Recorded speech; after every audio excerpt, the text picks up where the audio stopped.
Chapter 16. My Wife. Everlasting treasure of life. Happy is the man who finds a true friend, and far happier is he who finds that true friend in his wife. By Franz Schubert. Most of the time, husbands, when asked to express their true feelings about their wife, amusingly turn diplomatic and try to give calculated replies.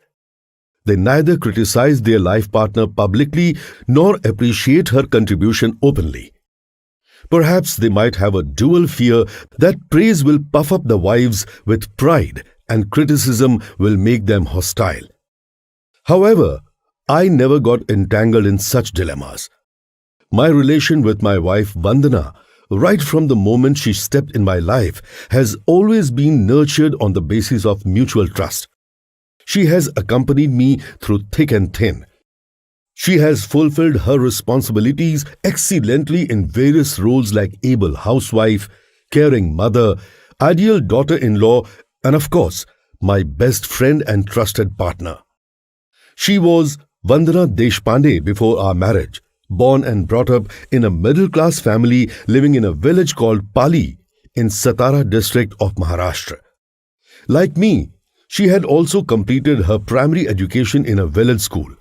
She is by nature emotional, caring, helpful, but a little persistent too.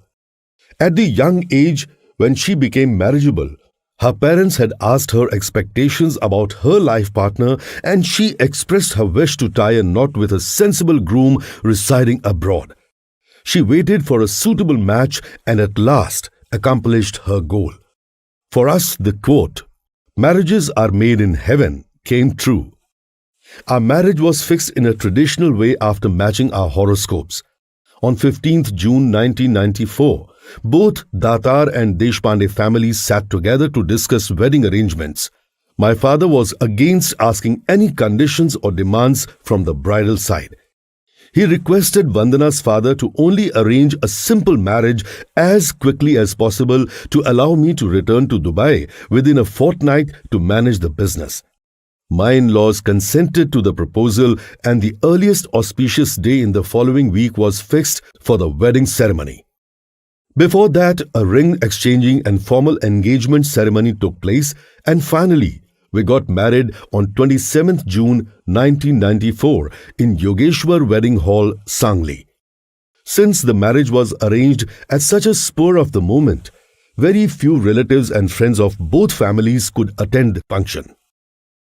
We went to Mahabaleshwar, a nearby hill station, to enjoy our honeymoon. Vandana packed our baggage so neatly that I was pleasantly surprised with her tidiness. She couldn't accompany me to Dubai immediately because her visa was delayed. She had to live with my parents in Mumbai for a year. Despite being a newlywed couple, we had to live apart. But this separation also brought us intimately and emotionally closer to each other. In those days, the only available medium to express my deep love to her was telephone. But initially, I couldn't get a chance to speak to her alone. Whenever I called home, Baba would usually pick up the receiver and begin chatting with me about business. But I was clever and intuitive. She would take Baba to another room on purpose under some pretext and then let us talk frankly. Those romantic moments were very memorable and sweet. I loved Vandana with a maternal love and made her stay comfortable like her own house. After a year, Vandana got her visa and came to Dubai to live with me. She decorated our house beautifully and took charge of the kitchen.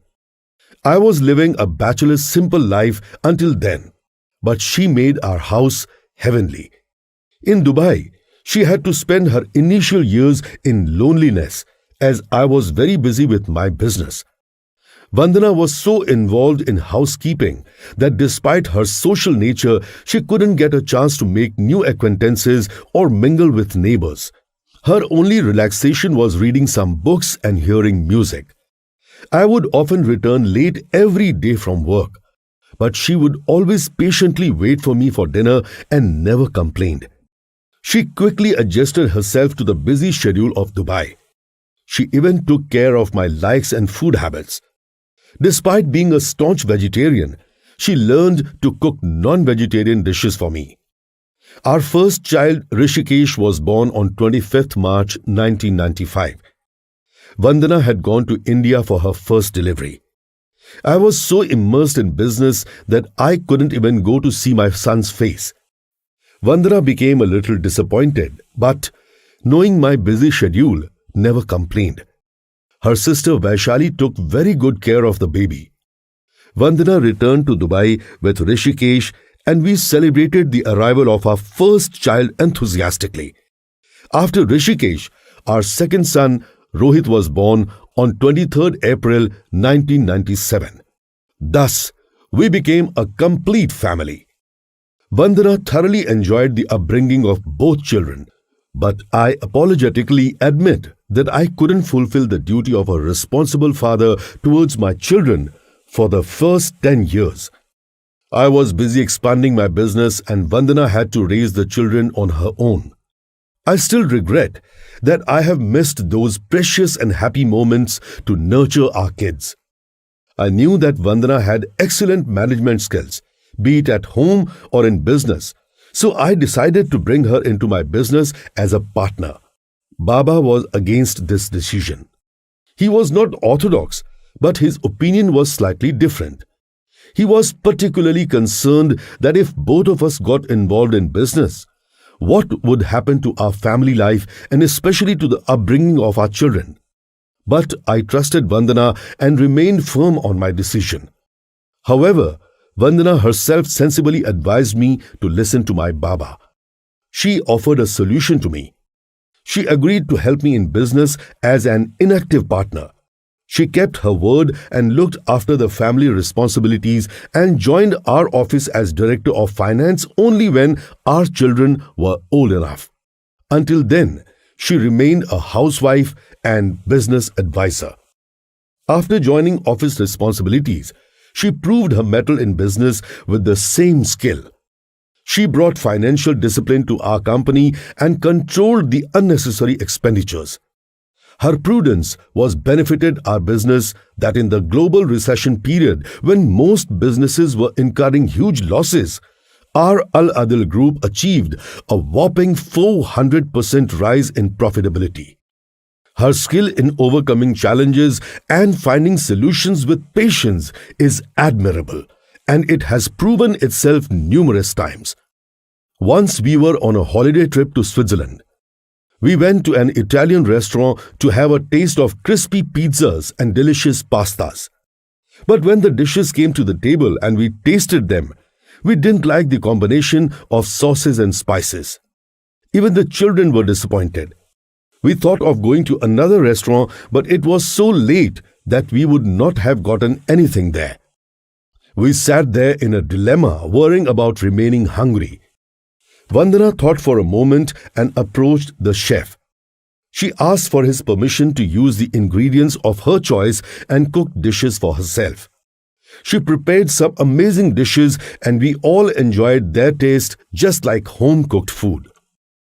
I remember another incident displaying her presence of mind. In the same trip, my younger son Rohit, who was 3 years old then, was attempting to learn skiing. Suddenly he began to cry. He was not able to tell us what was hurting him. He just kept on indicating to us to take him into our arms. I anxiously suggested to Vandana that we should consult a doctor, but she refused and watched Rohit carefully. After noticing why he was crying and what he was indicating, she thought for a moment and removed his boots and socks. Surprisingly, Rohit stopped crying at once. Then Vandana showed me the ice accumulated in the socks and told me that Rohit was crying because his feet were frozen with cold. I have learned a lot from her. She pulled me out of the monotonous business routine and made me social. She motivated me to look beyond business and participate in social welfare projects. Because of her, our company started implementing CSR projects. Even with so many achievements to her credit, She has never expected any accolades and honors from anyone. She has always remained humble and preferred simplicity. I remember when we were once invited to a business banquet. There, one lady was displaying her dazzling diamond necklace to other women and boasting of her wealth. While returning home, Vandana told me that the lady's necklace was very precious and costly. Vandana teased me about it. She said that the necklace was actually gifted to her by her husband. I smilingly said, "My dear, either the lady has exaggerated the price of the necklace or her husband has definitely lied to her. I know her husband very well, and our entire business circle is aware that he has suffered a huge loss in business. Perhaps he might have concealed this fact from his wife. But your husband is honest. I promise to give you a precious gift one day, such that people will realize its price themselves." Vandana smiled and replied, "Oh, I don't need any diamonds. For me, my husband and kids are all precious jewels." She forgot the conversation soon, but I was determined to give her a memorable gift she would love.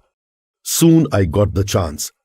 I presented a Rolls-Royce brand new phantom car to her. I handed over the keys to her and said, "You need not tell the price of the car to anybody. The company has manufactured only 18 cars of this model in the last 105 years, and your car is one of them. Besides, this is the first Rolls-Royce Phantom car in UAE. I have seen a number of rich people who are lonely and have a disturbed family life, but they themselves are responsible for their miserable situation. They only chase money and don't trust anyone, even their family members. Later, they have to repent for it. I knew one such person.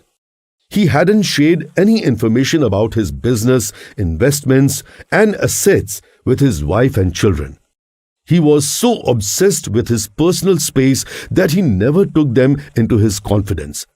One day, he suffered a massive cardiac arrest and suddenly passed away. When I visited his family to offer condolences, I was surprised to see that the family members had nothing but bitter words for him. Even his photo was not garlanded. His wife coldly said in a few words that she was relieved and unburdened for the rest of her life. I am fortunate enough to have a content family life. I have always trusted Vandana closely and shared every business detail with her. I will never forget that when I was standing at the doorstep of death due to my ailment, she stood beside me and fought the challenge. It is said that behind every successful man there is a woman. For me, this has come true. My wife is my inspiration, and I am grateful to her for simply being in my life, making me a better person.